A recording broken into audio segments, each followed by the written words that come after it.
మహారాష్ట్రలోని పూణేలో అరుదైన వ్యాధి కలకలం రేపుతున్న సంగతి తెలిసిందే. గులియన్ బారో సిండ్రోమ్ అనే నాడి సంబంధిత వ్యాధి విజృంభిస్తుంది.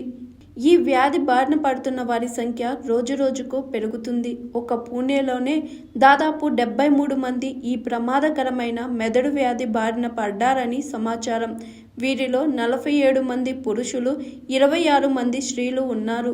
14 మందిని వెంటిలేటర్పై ఉంచినట్లు మహారాష్ట్ర ఆరోగ్య అధికారులు తెలిపారు. అయితే ఈ గులియన్ బారో సిండ్రోమ్ వ్యాధి ఎలా వ్యాప్తి చెందుతుంది, ఈ వ్యాధి లక్షణాలేంటి అనేది ఆర్థోపెడిక్ స్పెషలిస్ట్ అయిన డాక్టర్ విజయ్ భాస్కర్ గారు ఎక్స్ప్లెయిన్ చేశారు. ఈరోజు మరొక్కసారి ప్రపంచాన్ని గడగడలాడించే ఒక రోగం, వ్యాధి మహారాష్ట్రని భయపెడుతుంది. మహారాష్ట్రలో నిన్న ఒక వ్యక్తి గులియన్ బార్ సిండ్రోమ్ వ్యాధి ద్వారా చనిపోవడం జరిగింది. ఇది ఎన్నో తరాలుగా వచ్చే వ్యాధి. ఇది కొత్త రకం వ్యాధి కాదు. అందులో ముఖ్యంగా ఇది బాడీలో ఉండే రోగ నిరోధక శక్తి యొక్క వ్యాధి. ఇది బాడీలో ఎన్నో వైరస్లు, బ్యాక్టీరియా, ఇతరత్ర ఎనిమీస్, శత్రువు లాంటి టాక్సిన్స్ మన బాడీలో ఎంటర్ అయినప్పుడు మన బాడీని ప్రొటెక్ట్ చేసే ఇమ్యూన్ సిస్టమ్, రోగ నిరోధక శక్తి కొంత మేరకు దాని మీద ఓవర్లోడ్ అయిపోయి రోగ నిరోధక శక్తి డ్యామేజ్ అయ్యే ప్రమాదం ఉంటుంది. తద్వారా ఓవర్ డ్రైవ్ వలన మనకు ఈ యొక్క వ్యాధి వ్యాప్తి చెందుతుంది. ఇది నరాలకు సంబంధించిన వ్యాధి.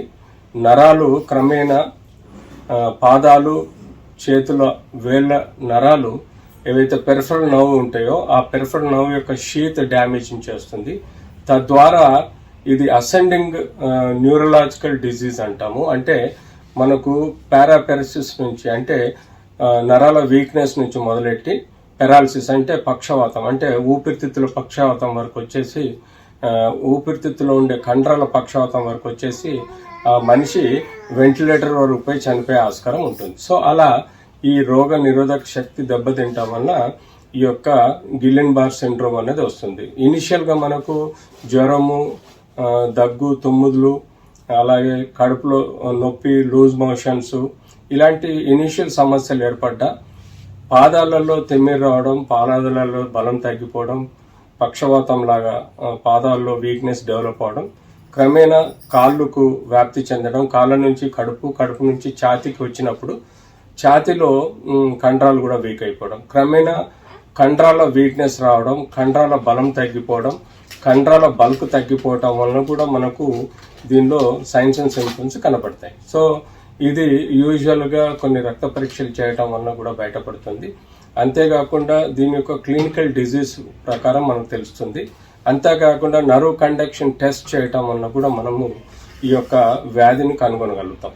సో పర్టికులర్గా ఇది ఒక వైరస్, బ్యాక్టీరియా అనే కాదు, మన బాడీలో ఉండే రోగ నిరోధక శక్తి డ్యామేజ్ అయినప్పుడు డెవలప్ అవుతుంది. మీరు పర్టికులర్గా చూడండి, పెరిఫరల్ నర్వ్, ఇందులో ఈ షీత్ దెబ్బతింటం వలన, ఈ మైలిన్ షీత్ ఏదైతే దెబ్బతింటుందో అప్పుడు మనకు వీక్నెస్ వస్తుంది. తద్వారా మనకు వ్యాప్తి చెందుతూ ఉంటుంది. ఇది చేతులు, కాళ్ళు, వేళ్ళ నరాలలో దెబ్బతిని అక్కడి నుంచి కాళ్ళు, పాదాల నుంచి కాళ్ళు, కాళ్ళ నుంచి తొడలు, తొడల నుంచి కడుపు నుంచి ఛాతి వరకు వ్యాప్తి చెంది డ్యామేజ్ చేసే ఆస్కారం ఉంటుంది.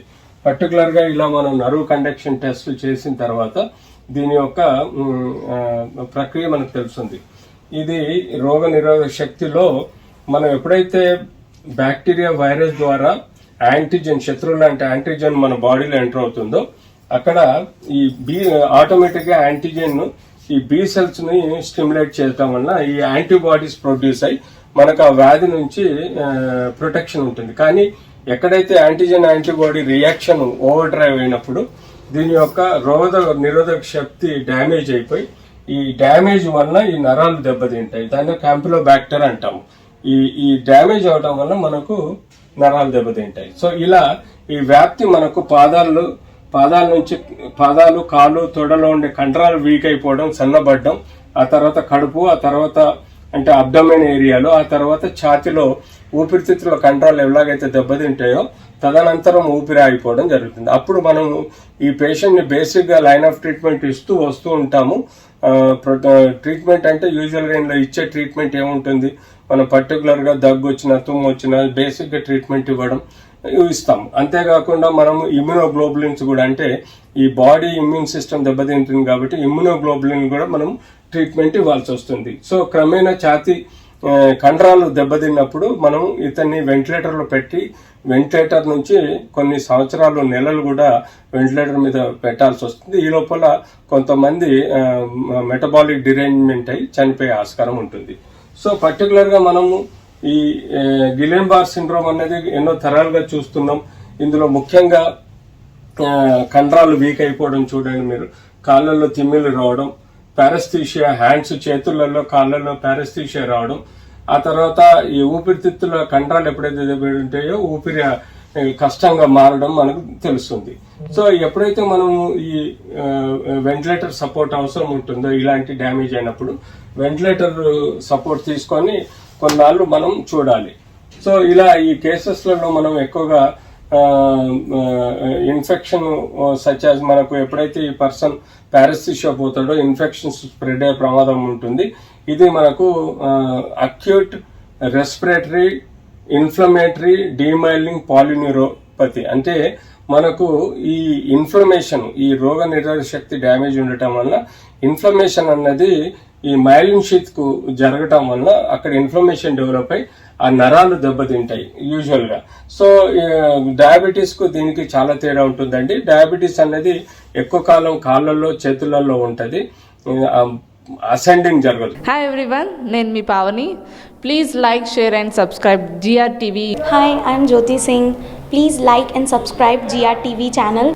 అందరికీ నమస్కారం, నా పేరు Sambit. Please like and subscribe GRTV. Thank you.